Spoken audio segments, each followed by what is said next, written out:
So now you can see the pressure that's starting to come. And you know I'm not going to bow. You know I'm not going to bend down. Now when, as I said earlier, when the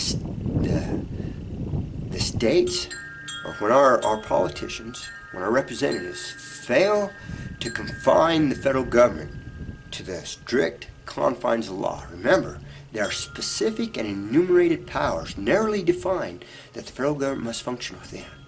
They're way out of bounds. When our politicians fail to hold them in that, and then when our courts, when the Supreme Court fails to hold them in that. And remember, people say, well, if the Supreme Court says it's okay, then it's okay. That's not true. Our rights aren't defined by 5 men in black.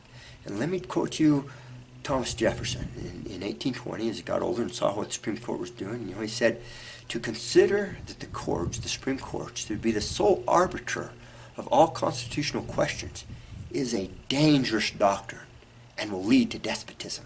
And that's what it's done. Migratory rights do not exist because there's a federal government or there's a Supreme Court. Those personal property rights existed because they're natural to me. And I've explained how personal property rights are established. I won't do that again here.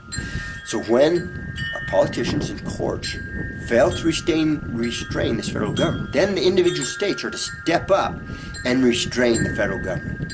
Well, our states have failed to do that. They've failed to restrain them.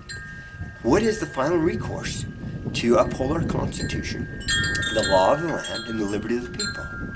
It has to be the individual Americans. That's the last line of defense. It's the last recourse we have.